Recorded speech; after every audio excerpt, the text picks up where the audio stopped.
When you live long enough, you learn how people measure you. At work, they use your output. In love, they use your usefulness. And in old age, they use your cost. My name is Margaret Holmes, 68 years old, retired librarian, self-appointed expert in keeping quiet at the right time. I moved in with my son Eric and his wife Paula 2 years ago, when my arthritis became as stubborn as I am. Their house was big enough for all of us, or so I thought until last weekend. It happened on a Saturday evening while I was in the kitchen washing cups. Through the half-closed door, I heard Paula's voice float in from the living room. Sharp, polished, just the way she always delivers bad news. Eric, we can't keep doing this. Your mother is a burden. She doesn't help with bills, and she needs medication every month. We're drowning. My hands stilled under the warm water. A burden. Eric's voice came next, slower, uncertain. She's my mom, Paula. Just a bit of time till she's steady again. You said that a year ago. This isn't a bed and breakfast for sentiment. You could put her somewhere nice, you know, a community. They handle people like her. People like her. I stood very still until the water burned my hands cold. Eric didn't respond. Silence. The coward's middle ground. I turned off the tap, but the word burden kept spinning like a shelf label stamped across my heart. That night, at dinner, Paula smiled too sweetly. Mom, did you see that flyer on the table? A new senior residence opened downtown. They have gardens and book clubs. You'd make new friends. Perhaps, I said, cutting my potatoes. I already have a book club, the voices in my head, and we never argue over genres. Eric chuckled. Paula did not. Humor travels poorly across guilt. Later that evening, I sat in my room with my journal open. The house was lively with their TV laughter, some kokhatand, median joking about aging. Irony tends to be well-timed. I wrote, a burden is something you carry against your will. Love, when it tires, renames people into weights. Then I added, tomorrow I'll visit the bank. It wasn't spite. It was clarity. Librarians make lists before they make mistakes. Sunday morning, I left early under the excuse of church. Instead, I walked to my old floral dress shop turned bookstore, the one that still bore my name on a corner brick. The tenant handed me the rent check as usual. I folded it into my coat pocket and smiled. So many years since I'd sold the property, it still paid me respect on time, something even family can forget to do. I spent an hour afterward at the lawyer's office down the street. Not Jordan Nguyen, not yet. This was just information gathering. Numbers, paperwork, possibilities. When Jordan opened his door, the brass plate read, Estate Planning and Peace of Mind, the two services I suddenly needed. He looked surprised. Mrs. Holmes, what brings you here? It's been ages since your husband's affairs were closed. I think it's time to reopen mine, I said. That evening I returned home to the smell of takeout pizza and lemon-scented soap. Paula was in the kitchen, cheerily calling, Mom, we picked up vegetarian for you, from that place you like. Kindness by guilt is kindness still, so I ate with them. Eric mentioned bills, Paula mentioned vacation, and I nodded appropriately through their language of expenses. They didn't ask about my day. Few people ask out of fear they might hear truth. That night, I counted the years George and I had built everything brick by brick, paycheck by paycheck. A house, his insurance, my modest savings, enough to belong to no one but myself. I placed my hand over the journal and felt its weight. Light, self-owned, promising. Let them carry their notion of me, I wrote. I have plans that travel without permission. When I blew out the lamp, the dark felt less like absence and more like privacy, and for the first time in months, I slept without imagining my usefulness on trial. People think silence is emptiness, but for librarians, it's storage. A pause is just another way to keep the story safe until you're ready to turn the page. I spent the week after Paula's remark in deliberate quiet. I made breakfasts, watered plants, paid the electricity bill online. Little acts of normalcy are good camouflage. They keep questions from blooming. When you're old, everyone expects you to talk too much. Remaining silent makes them nervous. Paula started tiptoeing around me, sweet as frosting on stale cake. Eric glanced up from his laptop more than usual, as if words might tumble out of me accidentally. None did, yet. On Wednesday, I went to visit Jordan Nguyen. He'd handled George's will years ago and had since become part friend, part guardian angel in a suit. He waved me into the same brown leather chair I remembered. "Mrs. Holmes, I haven't seen you since your husband's memorial." "I've been busy being a burden," I said dryly. He raised his eyebrows. "I doubt that. Nevertheless, I'd like to update my will. Life changed. Family too." He poured 2 glasses of water. "Change can be healthy. Tell me what you have in mind." "I want to ensure my later years are settled. And that kindness, not bloodline, decides what I leave behind." He smiled a little. "That's poetic." "I was a librarian, Jordan. We catalogue poetry for a living." We worked in gentle concentration for an hour. He asked questions. I supplied details. Rental property values, savings, the pension George left. All modest but sufficient. At the end, he looked up. "You could live comfortably alone, you know. A small apartment. Maybe hire part-time help." "I might," I said, "but not yet. First, I'm rearranging my punctuation." When I came home, the kitchen smelled of lemon and impatience. Paula had, her phone tucked between shoulder and ear, speaking too loudly. "Yes, Mom, it's exhausting. She leaves the pantry organized alphabetically again. Don't laugh, it's creepy." I almost chuckled. Orderly cupboards had become my crime. "Dinner smells lovely," I said, stepping in. She spun, startled, guilty. "Oh, Mom, I didn't hear you." "Alphabetical aisles," I said mildly. "Old librarian habits." She flushed. We were talking about—" "Never mind." "I know," I said. "I'm alphabetically aware of gossip. Good night, dear." She didn't sleep much that night. I heard doors whisper open and closed. Guilt creaks louder than arthritis.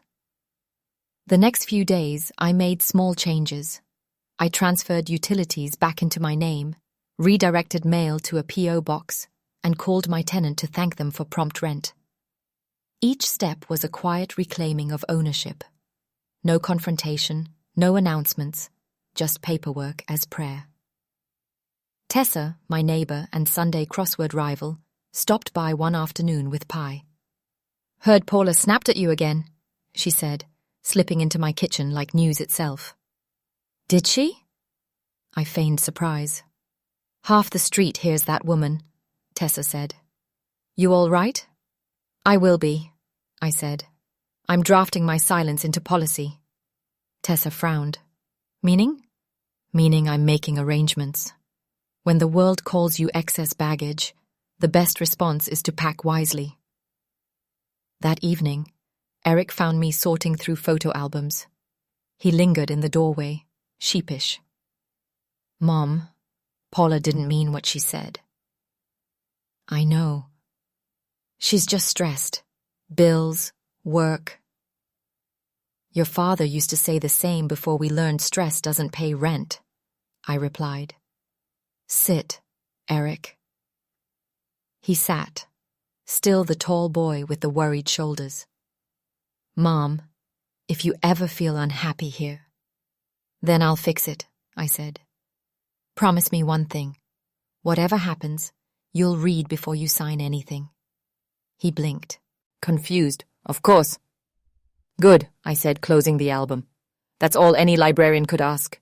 On Sunday, I went to church for the first time in months. The minister spoke about pruning, how cutting back vines feels cruel, but makes room for more fruit. I caught myself smiling. God, that old storyteller had just described estate planning. After service, a young couple asked if I'd tutor their child in reading. Little Maya, awkward smile, brilliant eyes. I said yes immediately. Teaching again felt like breathing between chapters. Days passed quickly after that. Between lessons with Maya and meetings with Jordan, my time filled with usefulness no one could rebrand as charity. I noticed that when people respect your competence, they forget your age. On the last evening of that quiet month, Jordan visited with a folder. Everything's ready, he said. I glanced through the pages. Clear terms, airtight detail. One small sealed section titled Addendum Clause B. That's the surprise part? I asked. He grinned. Exactly. It contains conditions only triggered during a public reading. You'll like it. I usually do, I said. Then I surprised myself. Jordan, promise me something. If my family ever argues, you'll be kind to them. Firm, but kind. I'll treat them the way you treat everyone, he said, quietly and thoroughly. After he left, I poured a cup of chamomile and wrote in my journal. Silence works like glue and scissors at once, binding the right pages, cutting the rest free. Tomorrow begins binding. The next morning, Paula knocked on my door without waiting to be answered. Mom, I heard you were at the bank again, she said lightly. Anything wrong? Not at all. Everything's getting organized. You'd tell us if something happened, right? If anything happens, you'll know, I said, meaning every word. She smiled uncertainly and backed away.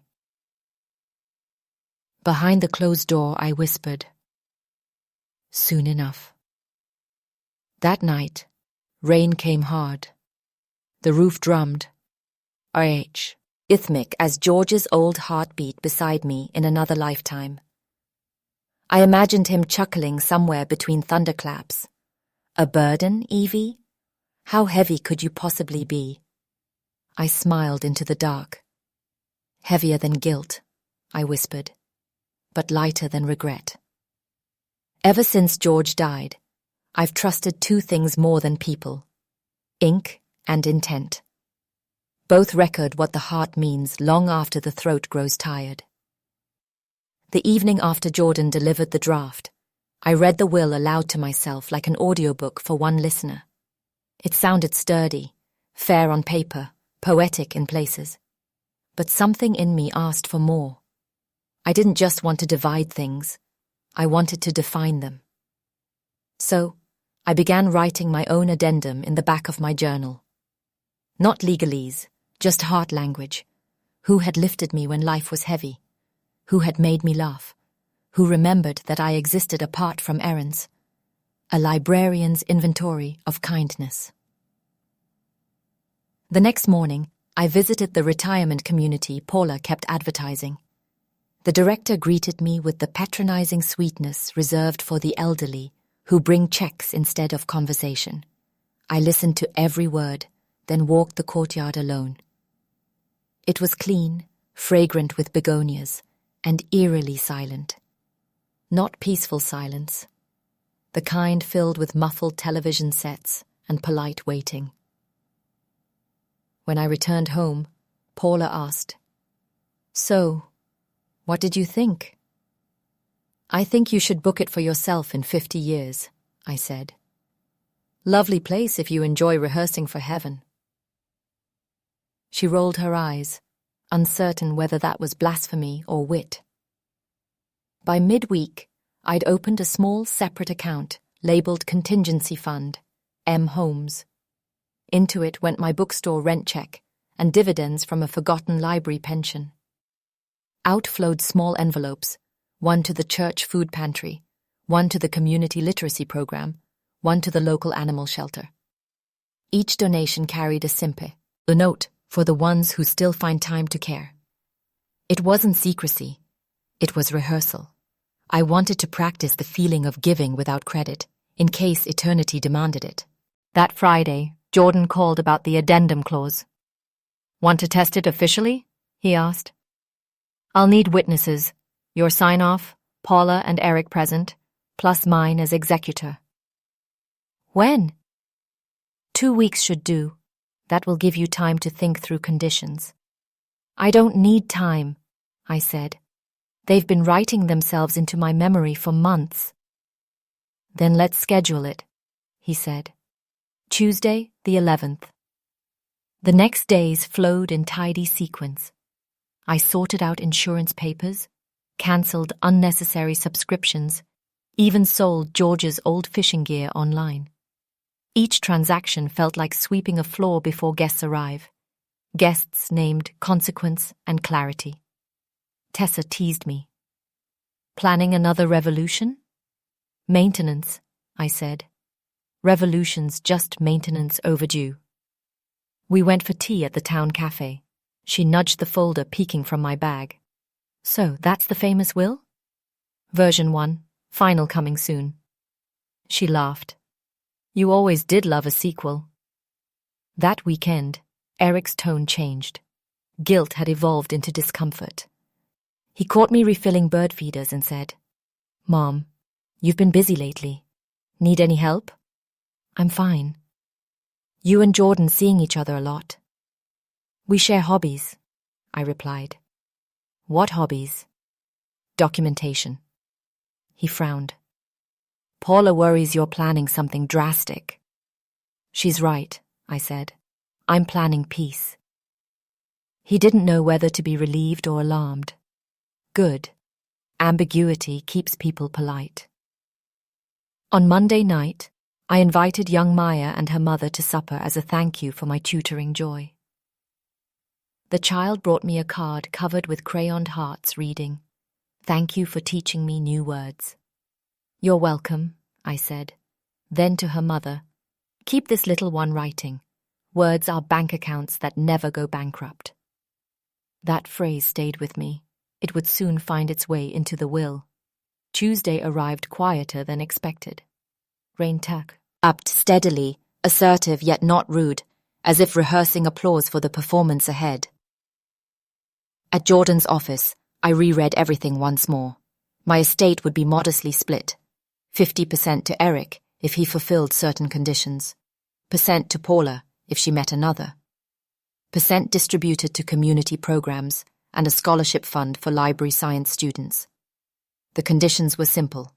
Kindness documented. Each heir must have performed verifiable acts of goodwill toward either me or society within the year preceding my passing.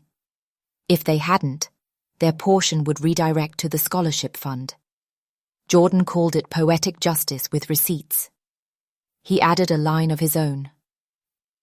At the time of reading, Mrs. Holmes's personal journal shall be read aloud in selected passages, as she has requested it serve as testimony of intent. I hesitated, then nodded. Let my handwriting defend me when I can't. That night, back home, I hid the journal in plain sight on my desk. Paula noticed, of course. She's allergic to mystery. What's all that? My autobiography in installments, I told her. Anything in there about us? Several footnotes, the courteous kind. She half smiled, half scowled. I found that's what truth does to people. It blurs expressions. Later, Eric peeked in. Mom, Paula says you're writing a will. I am. I wish you told us. You will be told, literally, I said. There's a lawyer and everything. Mom, he sighed. We don't want your money, just you. That should have comforted me. Instead, It sounded rehearsed. Still, I let him believe it. Every mother owes her child at least one illusion. Before bed, I stood by the window watching raindrops streak down glass like ink that forgot punctuation. George always said our marriage thrived on footnotes, things unsaid yet understood. I whispered, "I'm still annotating, love, long after you." Then I blew out the candle and wrote one last sentence before sleep. "Tomorrow I water the roses. Soon enough, they'll water me." I moved out quietly, the way a bookmark slips from a book you thought you'd finished. No tears, no scenes. Just a note on the kitchen table. "Don't worry, I'm not leaving you. I'm returning to myself." Eric called 3 times that morning. I answered the 4th. "Mom, what's going on?" "Efficient housekeeping," I said. "I'm trying out the concept of personal space." "But you could have told us." "Paula's upset. She'll recover. Change builds core strength." I ended the call kindly, and the silence that followed felt like oxygen after stale perfume. The new apartment was a modest 1-bedroom overlooking the park. Peeling paint, questionable carpet. Perfect. I unpacked books first, because even loneliness sounds better echoing against stories. George's framed photo stood on the window ledge, watching pigeons like old neighbors reunited. By evening, the air was humming with possibility. I brewed tea, turned on the radio, and laughed out loud for no reason. Freedom, it turns out, has a ridiculous sense of humor. The next week found me busier than I'd been in years. Mornings tutoring little Maya in reading, afternoons volunteering at the library's literacy program. When I unlocked the children's section, the smell of paper and crayon dust swept over me like an old friend saying welcome back. Evenings, I hosted an unofficial supper group for the other volunteers, women in their 50s, 60s, some widowed, some divorced, all fluent in resilience. We called ourselves the Rewrites. They brought stories that began as tragedies and ended as instructions. Whatever money I wasn't spending on unnecessary furniture went toward those quiet causes I'd already started funding through Jordan's clauses. The more I gave, the less heavy my wallet felt, and the lighter my heart became. Rumor works faster than mail. By the 2nd week, Paula had told half the family I'd had a crown, ISIS. So when cousin Sonia dropped by unannounced, she looked ready to administer therapy. "Are you eating? Are you lonely?" "Both yes and happily," I said, handing her cookies. She glanced around. "It's small." "It fits the truth. That's rare real estate." Her laughter filled the room. "Whatever you're doing, you look 20 years younger." "Freedom exfoliates," I said. At the library, I became popular in the way quiet people accidentally do. Helpful, reliable, present. One evening, the head librarian introduced me at a staff meeting. "This is Mrs. Holmes, proof that retirement is just a rumor." Applause, actual applause. I almost cried. Meanwhile, back in suburban paradise, Paula's optimism had frayed. Every time I visited, for Sunday dinner or grander hypocrisies, I could feel her scanning me like a credit report. One such Sunday, she asked, "So, Mom, how much does that apartment cost you?" "Peace is pricey, but worth it," I said. She smiled too sweetly. "Eric was worried you might be spending your savings." "Tell Eric worry earns no interest," I said. "Everything is invested exactly where it should be." She didn't know how true that was. A few weeks later, I was invited to speak at a small community luncheon on living with purpose after 60. Tessa insisted I buy a new dress. "I want you looking like the plot twist you are," she said. At the luncheon, I told the audience, people call older women burdens because they forget how heavy our love once carried them. If you want to measure someone's worth, measure what you never notice until it's gone. They stood and clapped. A local reporter asked for a quote for the paper. I gave her one sentence that would soon haunt my family. The best way to teach gratitude is quietly, through distribution of assets.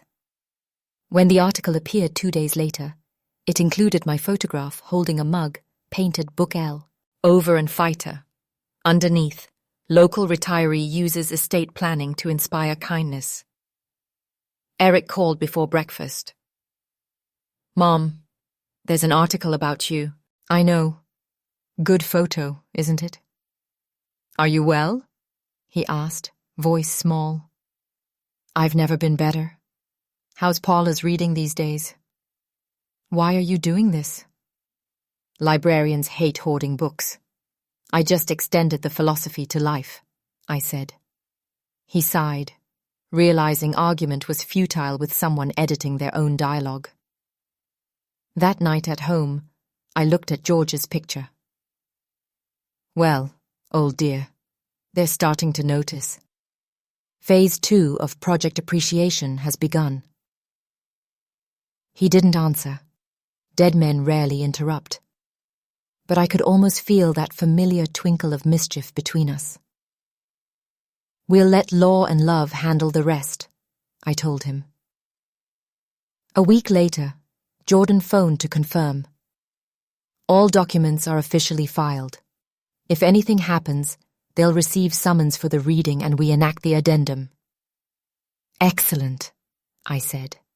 Now, everything can unfold as naturally as gossip. Before bed, I wrote in my journal, when you stop living in other people's definitions, you regain your nouns, peace, purpose, possession. Tomorrow, I'll plant roses outside the window. They'll know how independence smells. For the first time in years, I fell asleep to laughter. My own. Old worlds never die. They simply wait for you to pause long enough to catch up.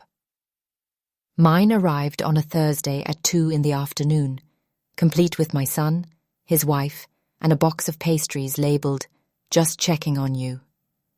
I opened the door before they could knock twice. The security camera told me it was you, I said.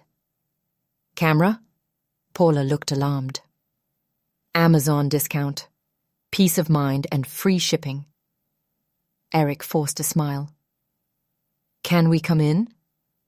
I stepped aside. The landlord insists. He fears family conflict in hallways. They wandered the flat, seeing independence disguised as tidiness. No dust, no clutter. A small dining table set for one. Paula touched the stack of library books on the counter. I still don't understand why you left that beautiful house.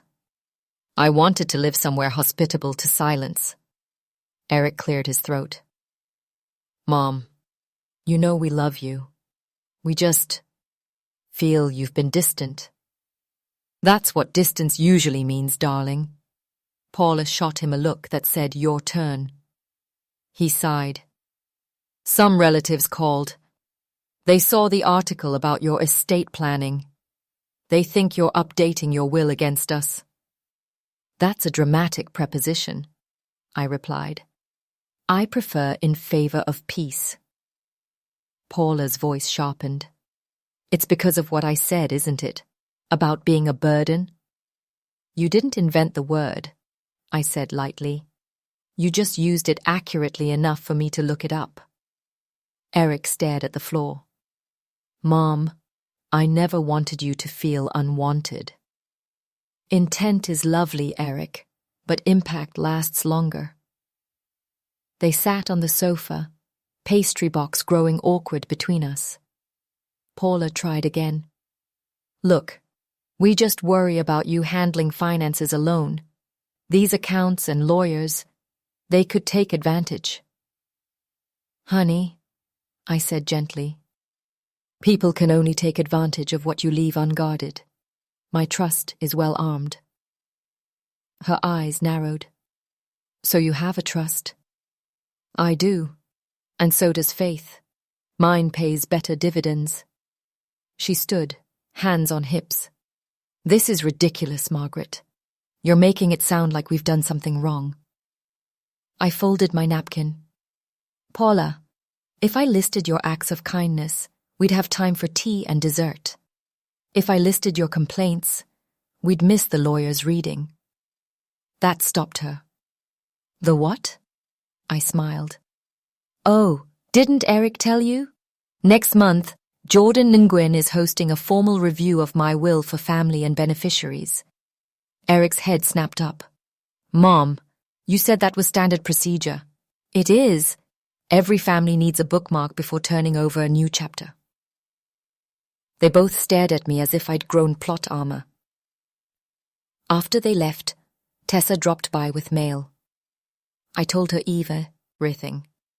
She laughed so hard she spilled coffee.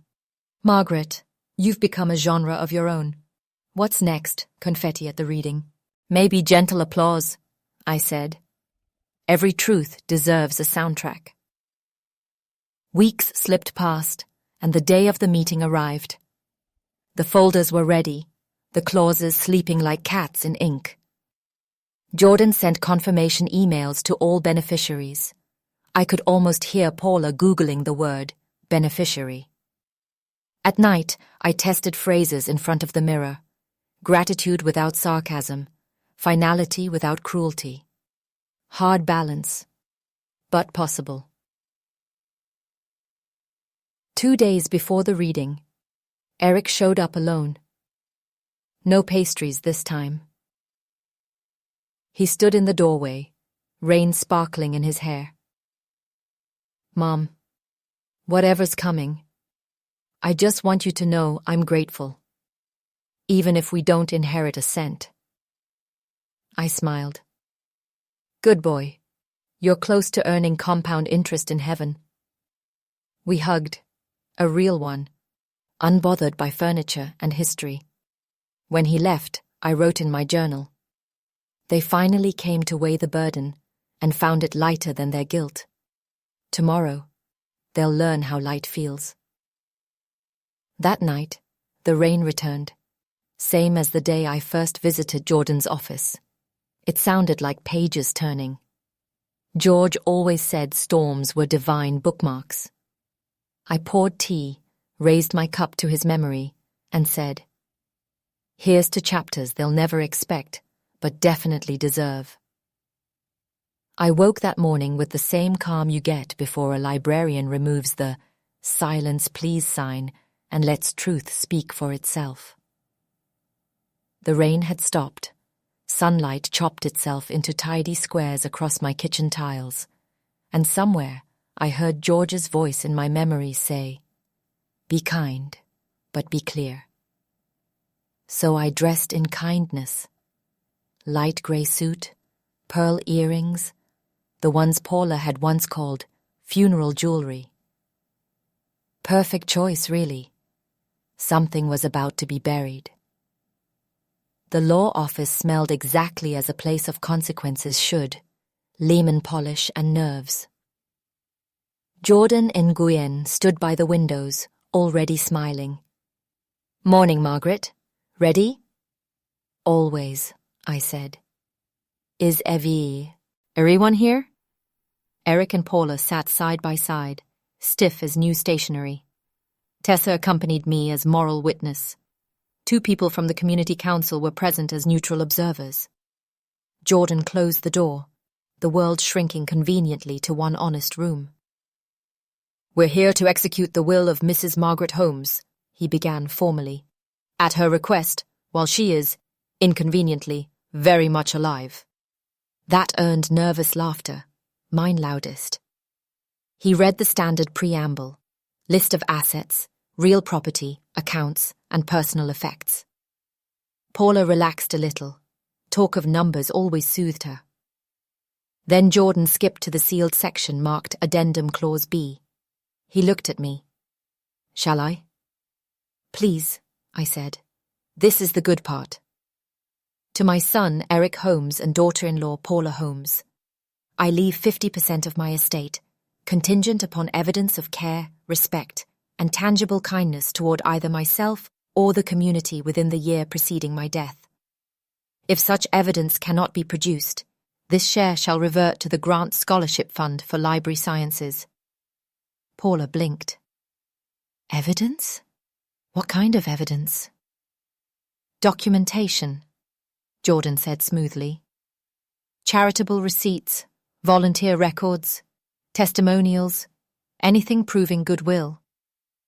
Her expression soured. I'm not being judged by strangers. Just one, I said, raising my hand slightly. Me. Jordan continued. To my dear friend Tessa Clark, and to Mr. Jordan Ngwen, I allot small stipends in gratitude for their assistance in legal and emotional administration. To my pupil Maya and her mother, scholarship funds for continued education. Paula turned crimson. Are you serious? You're giving money to strangers over family? To people who read to the lonely, yes, I said. Family was given the first chapters. These people handled the footnotes. Eric reached for her hand. Paula, stop. Jordan looked to me. He again. Last clause? Yes, I nodded. Please end the suspense. Should there be disputes arising from this will, all concerned parties must attend a public reading of select entries from my personal journals, chosen by my executor, to be treated as testimony of intent. Paula sputtered. You can't be serious. Oh, I am, I said, smiling. Librarians love readings. Jordan cleared his throat gently and opened my journal to the page I'd marked. He read word for word. A burden is what you call a person you've stopped counting as a blessing. Silence is not consent. It's waiting for courage to finish its coffee. Kindness must be notarized in actions, not excuses. The room was very quiet. Eric's eyes filled. Paula's mouth had forgotten its training. Jordan closed the journal softly. That concludes the reading. Eric spoke first. Mom, why did you go through all this? Because I'm old-fashioned, I said. In my day, lessons were graded in penmanship and patience. You taught me about patience. The penmanship was mine. Paula whispered. I called you a burden.